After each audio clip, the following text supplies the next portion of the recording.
evening and welcome to BCN News. Leading our bulletin tonight, Niue's energy roadmap and greenhouse gas emission targets were the focus of a national dialogue this week. The dialogue was a whole-of-country effort involving the related government ministries, the private sector, non-government organizations, faith-based organizations, the communities and development partners. We have a renewable energy target of meeting 80% by 2025. And by going through that, we also determined to meet that 80%.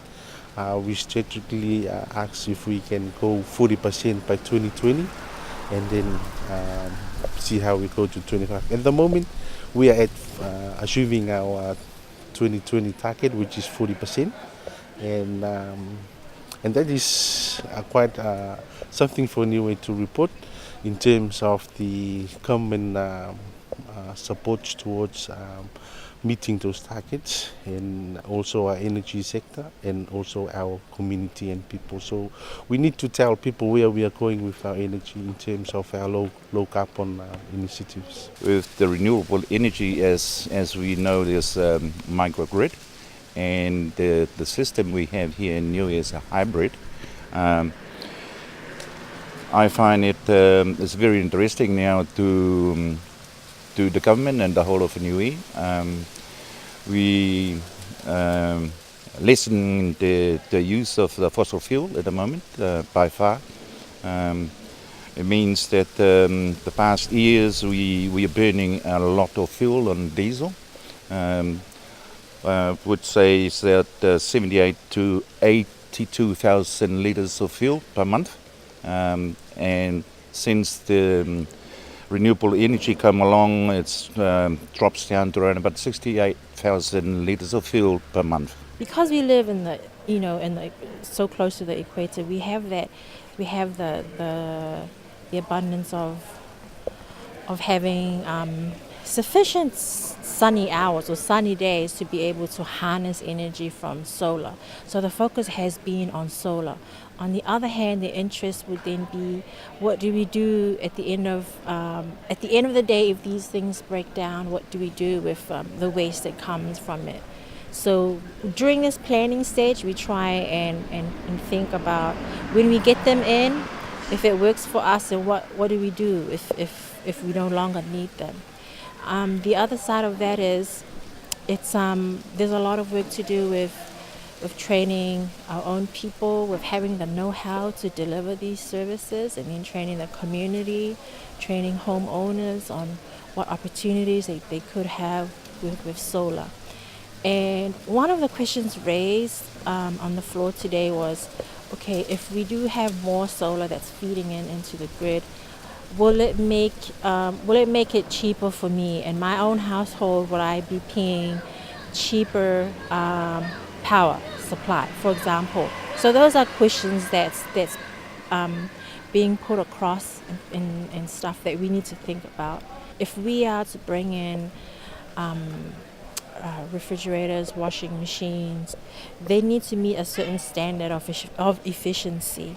And we look to our colleagues Australia and New Zealand for the standards for these appliances, and so it comes to a point where if we're bringing in white goods, we need to be able to make sure that they meet the minimum energy performance standards. That we're not bringing in appliances that will drain our power source. So we have to educate our people along those. What are the costs for those? What are the costs of buying them, and the cost of actually having them, and if there's any assistance out there for the community. It's only 4 years after the plan was adopted, and I understand at that time it was only 10 or so percentage of renewable energy penetration, and now the country has reached about 40%. And that's a major achievement in such a short space of time. And looking forward to its target of 80% in 2025, it looks very, very promising. And I think the people here on the ground who have been working on this plan deserve the acknowledgement and appreciation of their effort. The staff of the New Zealand High Commission moved into their new offices this week. BCN News was invited to have a first look at the Chancery. Our reporter Esther Pavihi with this report. These are the new offices of the New Zealand High Commission here in Tapio, which began construction last year with an estimated cost of over $3 million. The old building, which is over 70 years old, is no longer fit for purpose and is being taken down this week. Look, this building is a representation of our ongoing commitment, New Zealand's ongoing commitment to its presence in Niue, which is ensured through the Constitution, of course. And it represents our close and enduring relationship. It will remain. And so we're really, really happy, of course, to move from what was a very old building that was really falling down, water leaks in the ceiling, and the termites had been in and so on. So into a more functional, larger office space. This is our second day being open as the new High Commission building, office building. We call it a Chancery. That's a fancy name for an office. So we moved in on Thursday, Friday last week, and over the weekend, open for business Monday this week. And we aim to have an open day for the public. So please, everyone, take a bit of time on Friday morning between 9 and 12 to drop in and say hello and have a look at the building. But you'll also be able to have a look at the grounds where the residence is also, and if you bring your kids, you can have a game of putt-putt golf, because there's a few holes up there, and there's some petanque to play with. The new offices have 2 meeting rooms and an interview room. Hanging on the walls are artworks from well-known New Zealand and local Niuean artists, the likes of John Pule, David Trubridge and John Wiriatira. The design of the building and the artworks also symbolises the relationship between Niue and New Zealand. The architect is Graham Slade, architects from Wellington. He's visited the site a number of times, of course, and what he's based the building on is a meeting house on the marae, Māori marae. And so you'll see that when you look at the front of the building. It's quite low, but it has an apex with characteristic barge boards which are squared off at the end, and 3 posts in the middle, a central post. And then he's tried to make a fusion with local architecture by keeping the posts running down the length of the building on each side with a coral base, so you'll probably see those.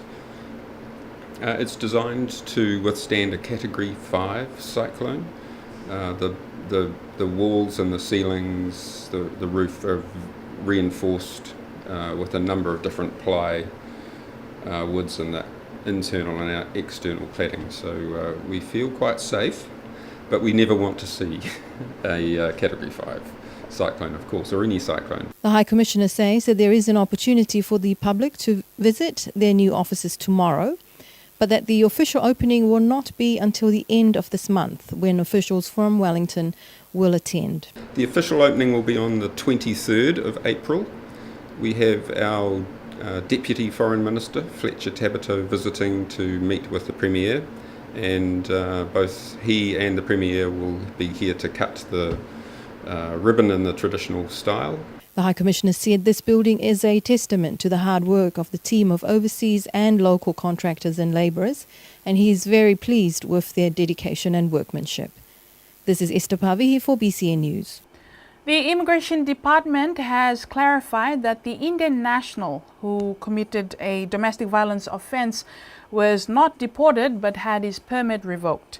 BCN News had reported that the Indian national was deported last week.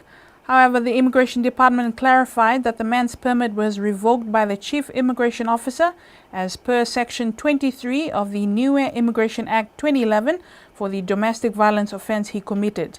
This is one of the conditions of holding a temporary permit.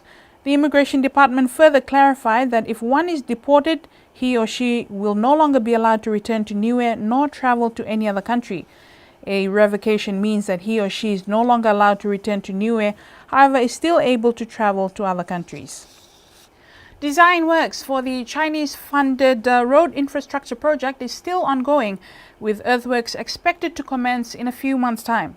Project coordinator Neil Blossom, working with the government's Project Management Coordination Unit, says they have to complete the engineering design, machinery and materials transport from overseas before the field construction works begin. He says the design team has already arrived in Niue and the survey works have already started from 6 April.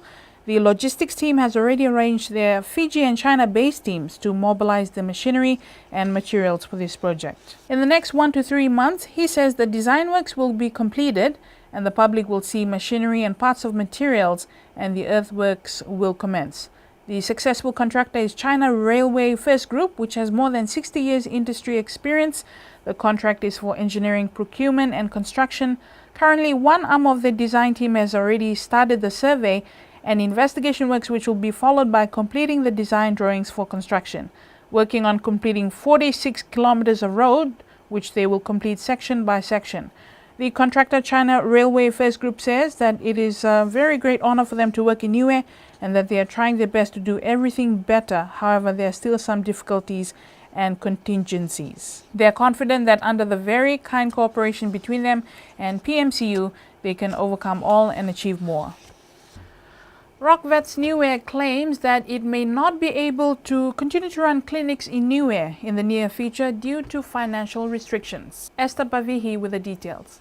RockVets has been providing free vet service clinics to Niue since 2014, coordinated by Sasha Noel and her team of vets, nurses and support staff from Pakuranga Vets in New Zealand. According to their local contact Ray Finley, this is a much needed service in Niue, especially desexing cats and dogs and trying to control the breeding of feral animals on the island.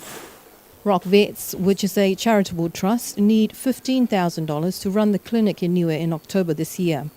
Their fundraising efforts in New Zealand have only managed to raise $1,200.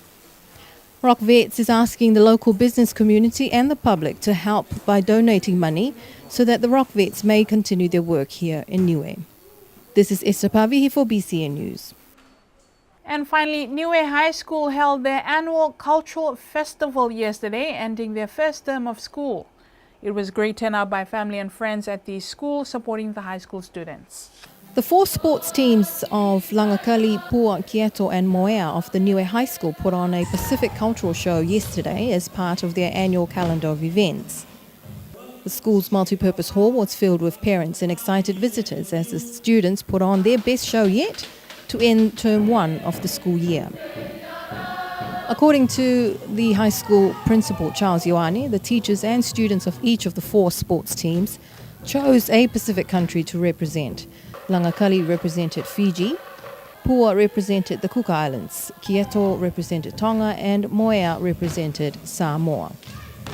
The school decided to do something different this year, having performed Niuean dances for the last 3 years. The festival this year started with the singing of traditional and contemporary Niuean hymns. This is Esther Pavihi for BCN News. And that's all we have for you tonight. Thank you for joining us. Have a good night.